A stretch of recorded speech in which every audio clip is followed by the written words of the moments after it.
Hello and welcome. I want to talk today about The Legend of Heroes Trails in the Sky first chapter because I just finished it. Maybe 10, 15 minutes ago, I stepped away to get some time to decompress and let everything settle. And normally I give everything like 2 or 3 hours, maybe even a day or two before I review it while I let things settle. But I have to talk about it now. I know that in the old days on the channel, the reviews would be a full script, highlighting some of the best stuff, highlighting some of my issues, but I kind of just want to hit some big points here because, yes, we're transitioning into these more rambly reviews a lot more, but there's a lot I want to say, and I don't have a lot of structure in how I want to say it. I have a plan, I have a docket laid out, but this franchise is one that I have always wanted to get into. It's one that I have always seen from a distance and said, well, that looks interesting, but I don't know that I actually want to dive into it, especially when I found out how long it is. 9 games long, and that list is growing. I said, well, I don't have time for that. I'm trying to work on everything else. I've got shows I'm trying to watch to review. I've got other games that I have to play for Game of the Year, and none of these games came out this year. But then last year, Trails of Cold Steel 4 came out, and I obviously didn't play it. I played maybe 20 minutes of it just to do a first impressions video on it. Because again, I haven't played the other ones. Why would I play it? But I saw people giving it good marks and really good marks for Game of the Year discussions. And I said, man, I wish I had time to play that game. But I'd have to go back and play all the previous games first. There's no way I have time for that. And then on Twitter, my friend Grant started talking about playing the first game, first chapter, and how much he was enjoying it. And I trust Grant, and I trust Grant's opinions. Grant and I get along pretty well, and we have a lot of the same interests. So I said, well, I'll give it a shot. I'll do a video on it. We have a series on the channel called Make It Right. I'll do a video on that, and we'll see. And I absolutely loved it. Very rarely does a game grab me, a series for sure, grab me the way that Trails in the Sky grabbed me almost immediately. The Roland chapter was okay. It wasn't great, but it had some things that I really enjoyed in it. It had NPCs that seemingly had their own lives going on and weren't just, hey, welcome to Corneria City. Which, hey, that's old school. That's how it was done, but that's still done a lot in a lot of games. These NPCs had names. They seemed to have their own life going on. When you would come back and talk to them after events, they would have new things to say, which I really loved. The houses were really well thought out. There was the appropriate number. They were shandified, right? The appropriate number of beds for the appropriate number of people in the house, the appropriate number of chairs for the appropriate number of people in the house. And stuff like that may seem small, and it may seem like it has no real benefit to the game to put in that extra work, but it immerses me so much more, and I'm able to identify with what's going on in the world with these NPCs so much more because it feels more real in a way that's hard to explain, I guess. But it does. It feels more real to me when everything makes sense. And so, as I journeyed through Roland, I got to really like Estelle and Joshua. Joshua less so in Roland. I really liked Estelle in Roland. Sherazard was great. Really liked Shara. And Cassius seemed really interesting. I wanted to learn more about him. But then we got to Bose. And Bose is where I started really liking Joshua. And it's where the story took a step up for me. You have Shara with you. You bring in Olivier, who I absolutely love. He is great. And the dynamic these four characters have could have been its own game in and of itself, right? You could have had a whole game just focused on those four characters. But then you go to Ruan and you get Chloe and you get a little bit of Agate and you start having the whole story turn in ways as you have all these other things going on. And Ruan is where everything clicked for me. It was where it went from, hey, this is a fun game that I like, that has these characters I really like and has a cool world, to I love this. What is happening right now? We're in a play, and this play is not the entire play, but is most of the play. And the play has an incredible story that I absolutely love in and of itself. Then a boat chase. I'm trying not to spoil too much, but there absolutely will be spoilers in here. So let me just say right here, non-spoiler, if you are questioning whether you should get into the series, Recognize it's a lot going in. I'm starting at the first game, Trails in the Sky. That means I have 8 more games ahead of me to get to Trails of Cold Steel 4. But recognizing that, absolutely, I recommend this game. 100% I recommend this game. It is incredible. I love this game so much. It is crazy how much I enjoyed this game. I can't wait to play. I want to start the next one right now, but I have to record this review first. Ruan, you get into the stuff with the gang, the boat chase, and the people in black robes and what's going on there and all the strangeness and the man with the mask and everything happening there. It's all so good, so interesting. Sieg and Julia and everything just unraveling as the lore of this world is building as you find out more and more about what all is going on everywhere else. Then you get to Zeiss. And Zeiss I didn't like quite as much as I liked Ruan, but Zeiss was still really fun. I really liked Tita as a character. I really liked everything with Professor Russell. The factory was super cool. Zeiss was also the first place where I failed a couple of side missions, a couple of requests. I didn't think to go back to the guild to check it in between 2 big story moments, and I failed a couple of requests, and it's a huge bummer because I had successfully completed all the other ones up until that point. But it's on me. I should have checked the guild. But Zeiss was fun. I liked Zeiss a lot. There's some really good, powerful moments in Zeiss, especially with Agate and with Tita.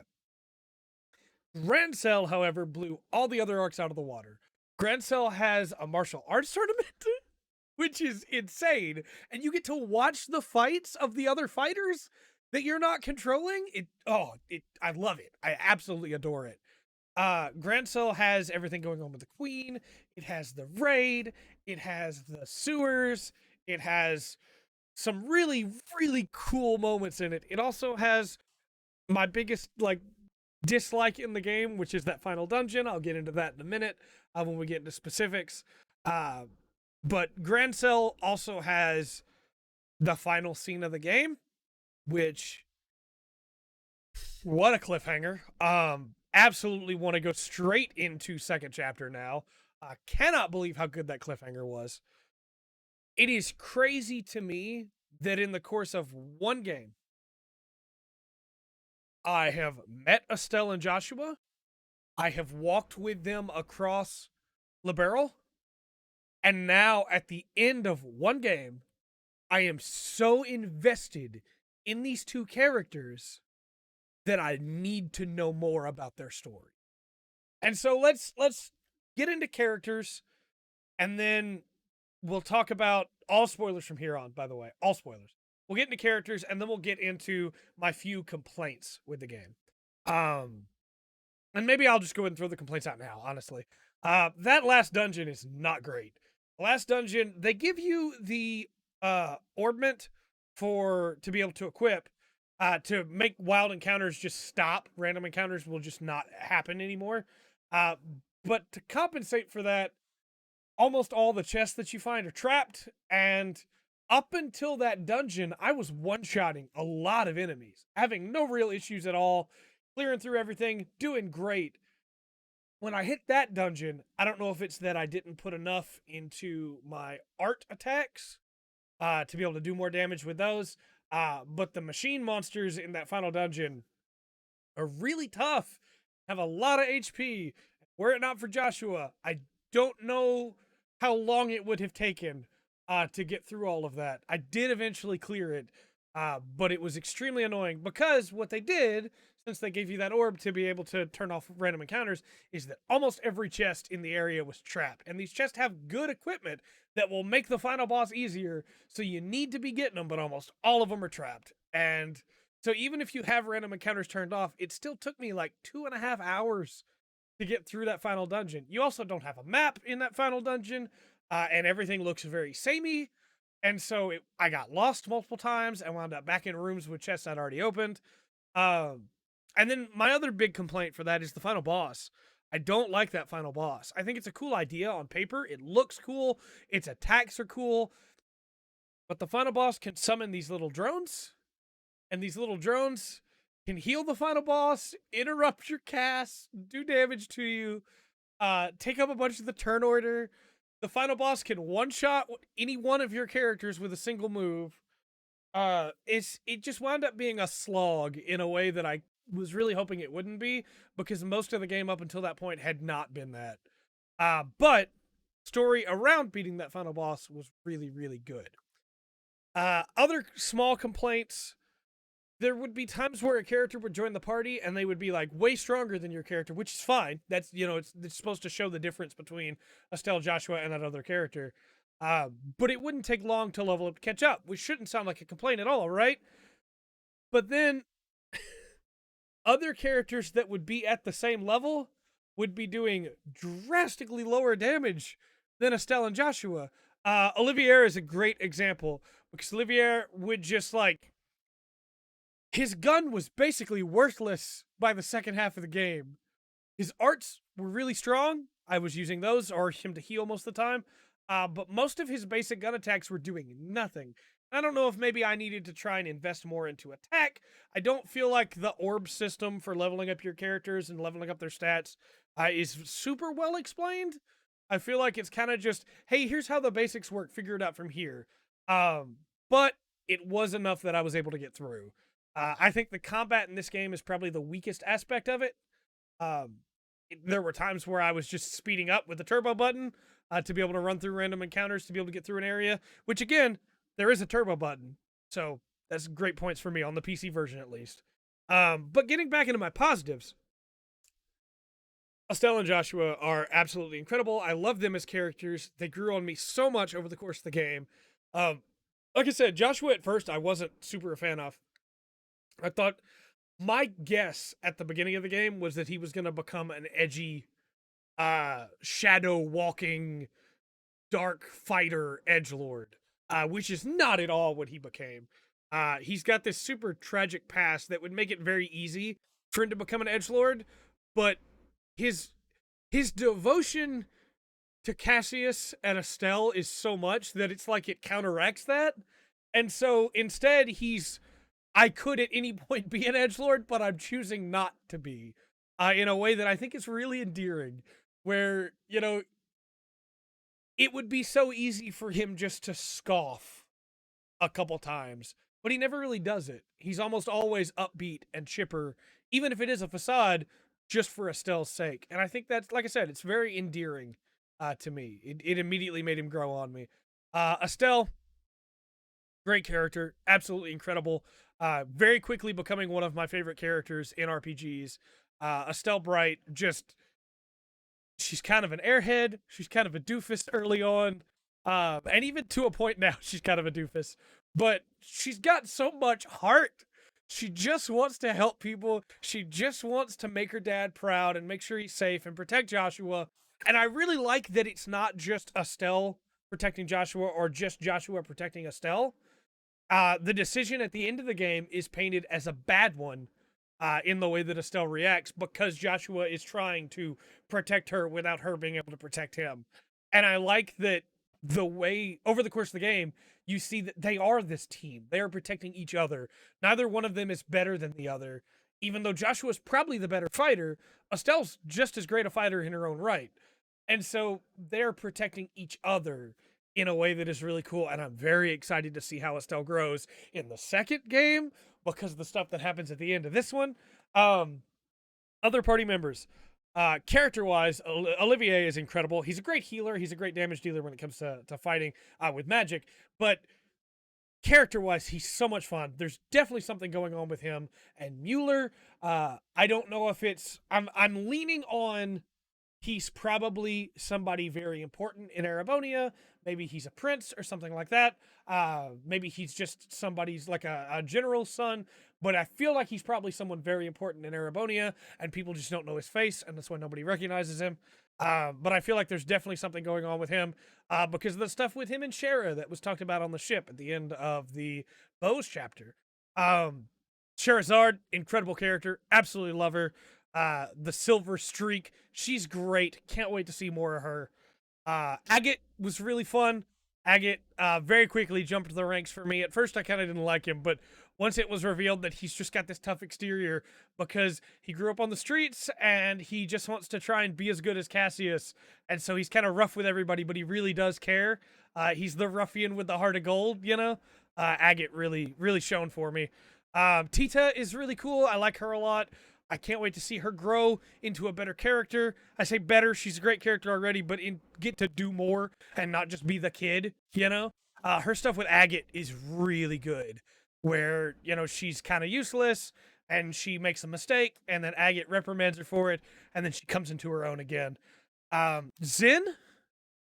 Zinn is great. I feel like I want more of Zinn, and there's so little of him, even though he's around so much. But I really wish he was around more, because I think Zinn is really cool. I like him a lot. Just a giant bear man who likes to drink and likes to fight and owes Cassius a debt. And then Chloe. Chloe is great. I love Chloe as a character, especially when you find out all the stuff with her and her family. Chloe is just super cool. Her stuff with the orphanage got me really good. That hit hard for me because it was the only family she really had other than her grandmother. And it's just really interesting to look back on that now with the knowledge that I have. And I'm hoping that as I get through the rest of the series, I look back on this game in that same way. That I look back on this game and go, man, there's so much I didn't even realize was important, you know? Dorothy and Niall were great. The mayors, the respective mayors, were all really cool. Even Dalmor, is that the Ruan mayor? Even Dalmor was kind of cool in his own way, even though he'd been used. Yeah, I really liked this game. The story was really solid. It took me, I have the hour count here. It took me 60 hours to beat the game, but like I said, I did almost all the side content. I talked to every NPC multiple times. I went back to talk to people just to make sure that I had gotten all the dialogue I could with them. There's a lot of mysteries that have been left unanswered from this game, and I'm hoping the rest of the series will round those out. But I absolutely really enjoyed my time with this game. And before I end this video, I have to talk about this soundtrack, because this soundtrack is so good. It catches you immediately with the harmonica. Oh, that song's incredible. The Roland theme is great. The Bose theme is great. The Ruan theme is great. The Zeiss theme is great. The Grancel theme is great. The battle themes for each of those is great. The victory theme and the fact that it plays during a scene later on when a character shows up to help you blew my mind. As soon as that happened, I had to pause for a second and just go, masterwork. Because that, you won the fight, it looked like it was over, character comes in, because something else happened. Character comes in, it plays the victory theme with them. It's so good. It immediately just tells you, yeah, you won. It's okay. You got this. Everything's cool. Yeah, there's so much in this game that I wish I could put into words why it's important to me that they do it the way that they did it. If you complete a quest before you get the quest, you can automatically just turn it in. Characters will comment on stuff like that of how, oh, well, you already did that, huh?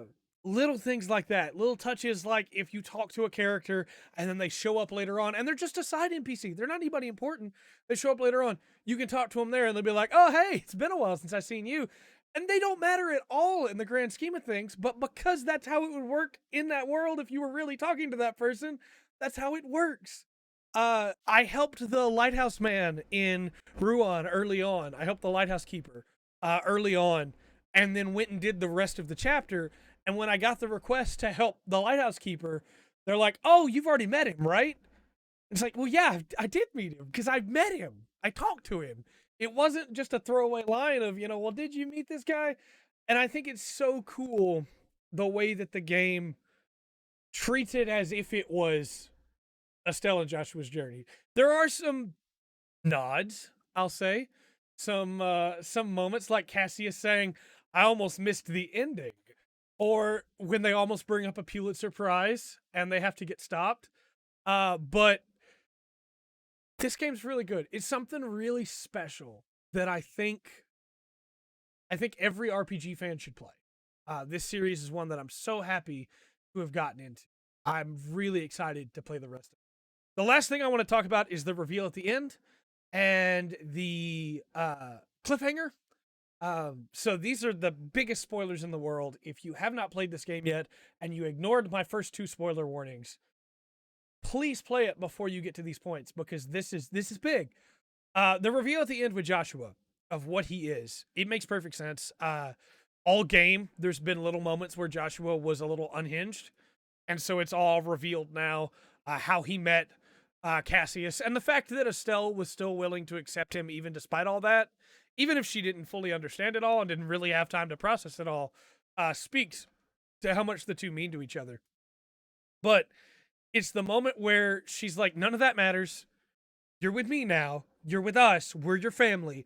None of what you did before matters. And he's like, no, but it does, though. And she's like, no, I love you. And it just, oh, I got so emotional. And when Joshua realizes he's not going to be able to escape from her, so he kisses her to be able to force feed her a drug to make her sleep so that he can escape. It's just like, when Estelle finds him again, when she and I, because we're playing the next game, find him again, she better beat him up for that one, but also better hug him, because I'm glad that he'll be okay. I hope he'll be okay. Yeah, I love the romance between those two, because you can see the hints of it in Roland looking back, but it's gradual and it builds as these two people were raised mostly as siblings, but also it seems like Cassius might have intended for them to hook up. And then over the course of the journey of, well, no, Joshua's always been with me. I don't like that you're looking at him that way. He's mine. Or Joshua's moments of, Joshua has clearly always loved Estelle, and she's just been too much of a doofus to notice. But Estelle slowly realizing, hey, don't talk about him that way. That's my Joshua. You can't have him. And then realizing that feeling comes from jealousy, because she also likes him. And the way that it just slowly blooms out into that moment when she confesses. It's really good. It's really good, because it would be so easy to just have the sudden moment of declaration of love, right? It'd be so easy to have that. But instead, they put the work in, and they make it build and grow over the course of the game in a really cool way. I love this game. Everybody should play it. Give it a shot for yourself. Recognize going in, it's a big series. There's a lot to come. I still don't know about all of it. When I finish it all, I'll do a where to start on it all. But my guess is probably right here where I started, at the very first game. Let me know your thoughts on Trails in the Sky first chapter in the comment section down below. Please try not to spoil me for anything in the future games. I won't know it's a spoiler, but please don't anyway. And let me know who your favorite character was in this game, what your favorite arc was in this game, and what your favorite song was in this game. I didn't even talk about the Kapua Sky Pirates. I didn't even talk about Alba, Wiseman, and everything going on there, or Lawrence. But there are a lot of mysteries that I'm looking for the answer for. But again, let me know your thoughts in the comment section down below. And until next time, I've been Trey. This has been The Full Spectrum. Remember to always enjoy the full spectrum. Trails in the Sky has to offer.